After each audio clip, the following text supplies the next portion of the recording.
Hey, what's good everyone? This is Hit My Mic. Welcome back to the channel. So today's video, just wanted to do a little mail day show and tell, so to speak. I got some cool things that came in the mail. I have actually another item coming in the mail tomorrow. It was supposed to come today, but got the message earlier today that it got delayed. But anyways, glad you're here. And so the first product that I want to show off today, so this just came in. I bought myself a Paradigm Trigger booster box. And so this is it's kind of an interesting cover. So you have like this like forest little grass area. You got the new Reggies, right? You got Reggie Drago, you got Regieleki. And then of course you get Lugia, which is a pretty expensive chase card in Japanese. I think it's one of the few examples where the Japanese version is actually more expensive than the English version, so which is really interesting to me. I got this for about $100, actually a little bit less than that. It was like 98 bucks. And I feel like with a card like Lugia that's over $400 as the chase, Lugia is just one of those S tier Pokemon in general. I feel like it's a really nice addition to your collection, especially too, guys. This is one of the last, I think that's the last main line expansion set from the Sword and Shield era. And to be able to pick up a booster box with, you know, a highly sought after chase card in the set for just under $100 or around that price, I think it's like a screaming buy. And so like, I don't consider myself an investor, but I might pick up a few more boxes of these because I think this has the potential to really grow over the years, especially, you know, you do have Lugia. But I will say though that this set, even though it's, you know, it's a big chunk of Silver Tempest, you know, Silver Tempest isn't doing that well in English. I mean, it's still doing okay, but it is one of the weaker sets for the trainer gallery part of Sword and Shield.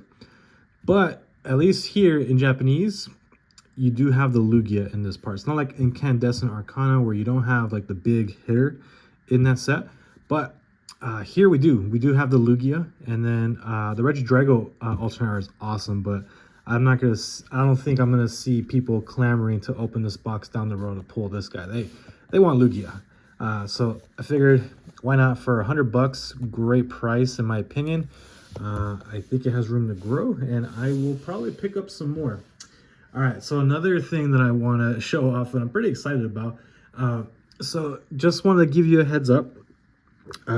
Back in the day when I was, you know, hitting middle school, I had just gotten over Pokemon. So like naturally the transition was going from Pokemon to Yu-Gi-Oh! And I know that a lot has been made about the, you know, the new overframe cards that are going to come out. I think there was like, I want to say that they're going to do serialization in some of the cards for Yu-Gi-Oh!, which is, in my opinion, is going to bring in a lot of like the investor bro type of people.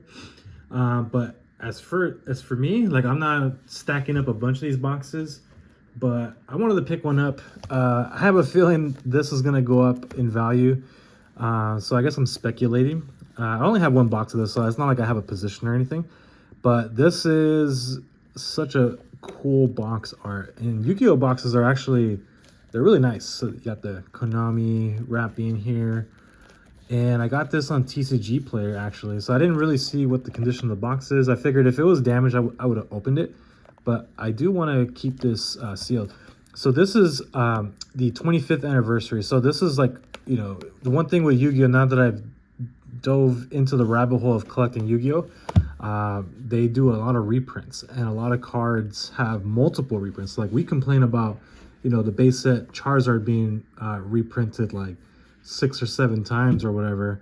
Yu-Gi-Oh! has that issue for like a ton of its like monsters or trap or magic spell cards. So I found that interesting. And so this kind of gives me the vibes of like Yu-Gi-Oh!'s version of XY Evolutions. This is essentially the base set of Yu-Gi-Oh! But the big difference would be that when they do a reprint set, they actually stay true to the set and actually reprint the entire set. If you're a Yu-Gi-Oh! Collector, please correct me if I'm wrong. I'm still learning. But like XY Evolutions, they didn't print every single card from base set, and then they included like the break cards and the Mega Evolutions and full arts and whatnot, full art trainers.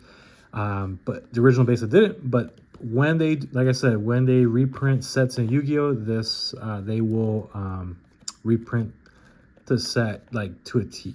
Okay, and then here you have the 25th anniversary, so it's definitely not first edition. It's definitely not the unlimited printing. I guess technically it's unlimited, but this is the 25th anniversary rendition of it. But super dope box. Don't mind having this in my sealed collection. I do want to go after Metal Raiders. I have my eyes actually on several other like Yu-Gi-Oh, like more vintage era sealed product, like some, you know, blister packs and all that. But we'll talk about Yu-Gi-Oh another day. All right, so I did get a small PSA order back. So nothing crazy actually. I'm still waiting for like my bulk submission. So just want to show you the box. This first card that I'm gonna show off is actually a reholder submission. So on behalf of one of my buddies, my brother's friend who he grew up with, recently got into Pokemon, and you know, I've been kind of, you know, giving him some tips and you know, suggestions and giving him advice about the hobby. So he's having so much fun. I'm super happy for him to be in this hobby. You know, hopefully he sticks around long term. But he bought this on OfferUp, and the slab was like beat up. It was like scratched up and scuffed. So we went ahead and got this reholdered. And so this is the, you know, 151 art rare Charmander. Such a cool card. I mean, yeah, I think he got it for like 35 bucks. And I think this card goes for like 50 or 55. He got it really cheap because the slab was really scuffed. And so this is a pretty cool card. So this will be going back to my friend. He'll be picking that up in the next day or two. And the last thing I want to show off today, guys, is a funny story. And I took a massive L, guys, here. Okay, so typically when people do cross grading, they usually crack the slab out. So I had the genius idea that I could send the slab as is to try to do the cross grade in that way. So I wanted to test it out for science, basically. And let me show you what I sent. I sent a CGC slab of one of my, it's like a personal grail of mine. It was the Shining Gyarados in the CGC 9. So I picked this up a long time ago, guys. I felt like it was a really good deal. And it's beautiful. CGC slabs are beautiful. The reason why I wanted to cross it was because I have a lot more PSA than CGC. And so I just figured, you know, try to get that uniformity. Not that I think PSA is like inherently better. You know, PSA obviously has its flaws.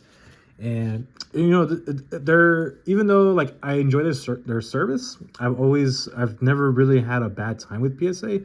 I acknowledge that they're definitely open to criticism, and they should receive criticism for, you know, the shady stuff that's happened.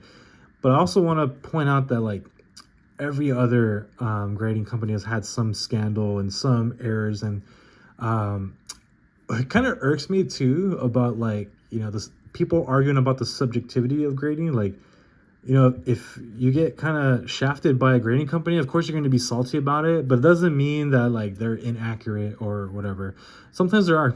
It's just the nature of the game. It's grading's kind of like fickle. It's, you know, it is what it is. I believe every company gets it right more often than not, but of course there's going to be those examples where that's not the case. But as far as this, I thought it had a chance to cross to a easy PSA 9, so I put the minimum grade as a 9. So essentially, guys, I paid $80 for them to just tell me no. So there goes, I guess, another argument for the non-grading route, right, with collecting. But I don't know. If you should collect how you enjoy collecting. No hate on anyone that doesn't grade. I'm not gonna go after anyone for that. You should collect how you want, and if you know, if you want to collect it in binders, you want to do, I don't know, sun bleaching. I've seen some weird stuff, right? You do you. As long as it's not hurting others or impacting the way others collect. I mean, why not? Do what you need to do. But unfortunately, this did not cross into a PSA 9, which what I was hoping for. And then they give you the label here. So min grade, do not holder. I appreciate the extra card saver. So I paid 80 bucks for an extra card saver, I guess. But anyways, guys, let me know if you've had experience crossing over graded cards with the slab intact. I have cross-graded, but cracking it out and been successful, actually. Maybe I should do a video on that. But yeah, let me know if you tried to do what I did and failed or succeeded. That'd be really interesting. Let me know what you think about the Yu-Gi-Oh box. Let me know, if you're starting to pick up Yu-Gi-Oh in anticipation of some kind of wave that's going to inevitably come, in my opinion. And what do you think about the Paradigm Trigger box? I think such a good deal for a Sword and Shield box, and it's, as we move forward, it's just going to get a little bit more harder to find, but I don't know. We'll see. But anyways, guys, thanks for watching, and I'll catch you guys in the next one. Peace.